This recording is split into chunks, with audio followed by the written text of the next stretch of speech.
Good morning dear student. Last lecture में हमने क्वांटिजेशंस of charge पढ़े। क्वांटिजेशंस ऑफ चार्ज क्या होता है, जिसमें हम क्या कर सकते हैं, चार्ज एक बॉडी से दूसरे बॉडी में ट्रांसफ़र होता है, बट किस तरह से ट्रांसफ़र होता है, इंटीग्रल मल्टीपल ऑफ चार्ज, जिसको क्या बोला जाता है, क्वांटिजाइजेशन। एंड फिक्स वैल्यू में जो चार्ज है वो ट्रांसफ़र होता है, उसको क्या बोला जाता है, क्वांटिजाइजेशन ऑफ चार्ज। तो चार्ज जो है उसका फार्मूला क्या है, चार्ज का फार्मूला क्या है, Q equal to plus minus N E. Okay, E क्या है, ई इज़ अ क्या है, इलेक्ट्रॉन्स है। तो 1 इलेक्ट्रॉन्स की वैल्यू कितनी होती है, 1.6 इंटू 10⁻⁻19 कूलम। कूलम क्या है, एक यूनिट है, ऐसा यूनिट है किसका, चार्ज का। उसके बाद ये जो एन है वो एन क्या है, इंटीग्रल मल्टीपल, क्या है, इंटीग्रल मल्टीपल है। यानी इस चार्ज का ट्रांसफ़र तो हो रहा है, बट किस में हो रहा है, इंटीग्रल मल्टीपल में, यानी फिक्स वैल्यू में, जिसको क्या बोला जाता है, क्वांटिजाइजेशन ऑफ चार्ज। आज का हमारा टॉपिक है कंजर्वेशन ऑफ चार्ज। तो आपको पता है कंजर्वेशन मीन्स क्या होता है, कांस्टेंट वैल्यू। कंजर्वेशन मीन्स क्या होता है, कांस्टेंट वैल्यू। तो देखो कांस्टेंट वैल्यू यानी कांस्टेंट चार्ज किस तरह से है, तो we know that when a glass rod is a rubber with a silk. आपको पता है जब आप क्या करोगे कि ग्लास रॉड को रबर करोगे सिल्क के ऊपर, तो it become positively charge, silk become negatively charge. तो रॉड, ग्लास रॉड के ऊपर कौन सा चार्ज होगा, पॉजिटिवली चार्ज, और निगेटिव चार्ज किसके ऊपर होगा, सिल्क के ऊपर। तो the amount of positive charge on a glass rod is found to be exactly the same as a negative charge on a silk।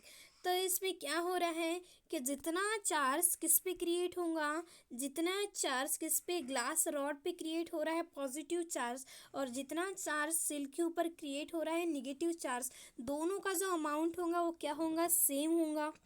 Okay, यानी जितना निगेटिव चार्ज होगा उतना ही क्या होगा, पॉजिटिव चार्ज होगा। तो नेट चार्ज कितना हो जाएगा, टोटल नेट चार्ज कितना हो जाएगा, 0। सपोज करके आप मान रहे हो एक ग्लास रॉड है और ये क्या है, एक सिल्क है। ओके, ये क्या है, एक सिल्क है। तो इसके ऊपर पॉजिटिव चार्ज हो रहा है, इसके ऊपर कौन सा हो रहा है, निगेटिव चार्ज। यानी जितना पॉजिटिव चार्ज हो रहा है और जितना निगेटिव चार्ज है, तो टोटल चार्ज क्या हो जाएगा इसका, जब हम रबर करेंगे तो टोटल चार्ज क्या हो जाएगा इसका।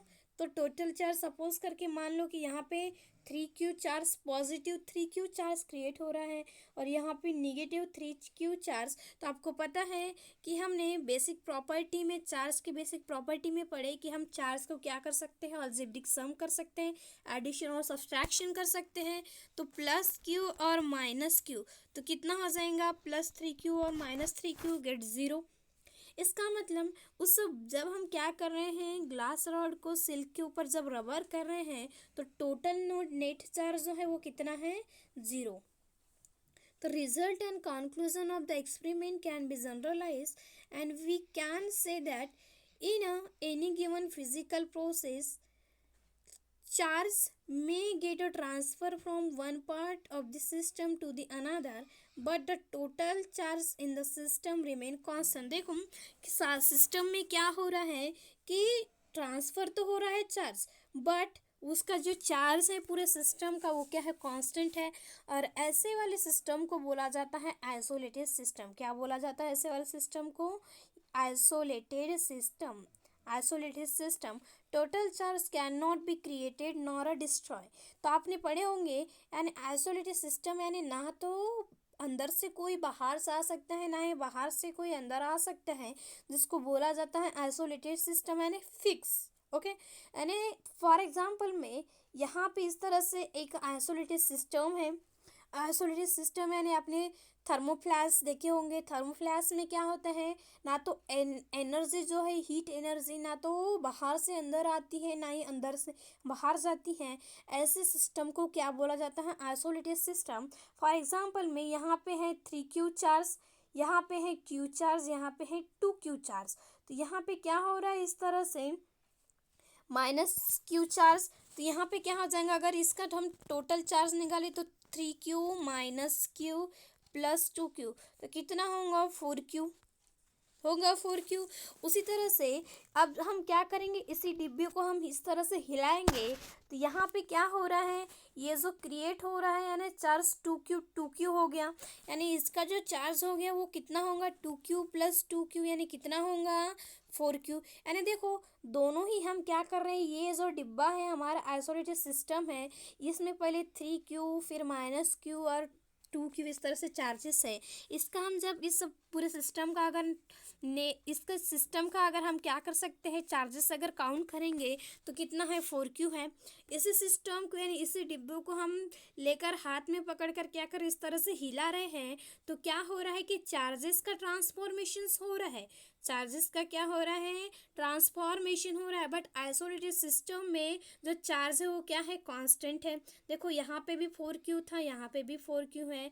तो कंजर्वेशन ऑफ चार्ज मीन्स क्या होता है कि जिसमें चार्ज जो है वो क्या रहता है कांस्टेंट रहता है। किसी सिस्टम का जो चार्ज है वो क्या रहता है कांस्टेंट रहता है, उसको क्या बोला जाता है conservation of charge. Okay, in a simple one the total charge of an isolated system is always conserve. तो सिंपल वर्ड में हम क्या बोलेंगे कि जो आइसोलेटेड सिस्टम का जो चार्ज रहता है टोटल चार्ज वो क्या रहता है कांस्टेंट। ओके, उसके बाद हमारा नेक्स्ट है फोर्स बिटवीन अ चार्जेस। अब देखो फोर्सेस बिटवीन अ चार्जेस में क्या बताया है कि it was observe in a carefully conducted experiments with a charge object that they experience force when brought close not touching to each other. हम क्या कर रहे हैं, क्या हम ऑब्जर्व करें क्या कर रहे हैं, दो ऑब्जेक्ट है नॉट टचिंग ईच अदर, और दोनों ऑब्जेक्ट को हम क्या कर रहे हैं टच नहीं करा रहे हैं,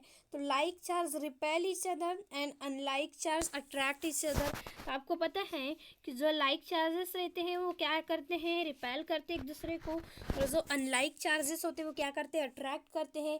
फॉर एग्जाम्पल में ये जो पॉजिटिव चार्ज है ये क्या है लाइक चार्ज, क्या है लाइक चार्ज। ओके, ये क्या है लाइक चार्ज। और निगेटिव जो चार्ज होते हैं वो क्या होते हैं, ये भी क्या होते हैं लाइक चार्जेस। ओके, ये भी क्या होते हैं like charges. But positive negative और निगेटिव पॉजिटिव ये दोनों ही क्या है अनलाइक चार्जेस। ओके, तो अनलाइक चार्जेस क्या होते हैं, तो अनलाइक चार्जेस एक दूसरे को अट्रैक्ट करते हैं, और ये जो लाइक चार्जेस है एक दूसरे को क्या करते हैं रिपेल करते हैं।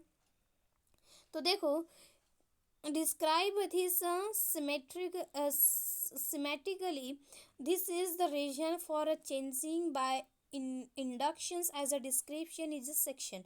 देखो यहाँ पे दिया है एक रबर है और एक क्या है ग्लास है। तो आपको पता है तो रबर है और एक ग्लास है, तो रबर के ऊपर क्या है पॉजिटिव निगेटिव चार्ज है और ग्लास के ऊपर पॉजिटिव चार्ज, ये हमने पढ़े।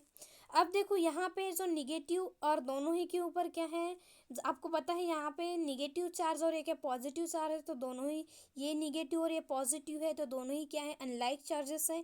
और अनलाइक चार्जेस होने की वजह से यहाँ पे क्या हो जाएगा अट्रैक्शंस होगा। यहाँ पे निगेटिव चार्ज यहाँ पे भी निगेटिव चार्ज, दोनों के बीच में अगर निगेटिव चार्ज है तो क्या होगा रिपल्सन होगा। यहाँ पे पॉजिटिव चार्ज यहाँ पे पॉजिटिव चार्ज, दोनों ही क्या है लाइक चार्जेस है, इसके लिए वहाँ पे क्या हो जाएगा रिपल्सन होगा। ओके, उसके बाद हम नेक्स्ट लेक्चर में पढ़ेंगे कूलम्ब्स लॉ।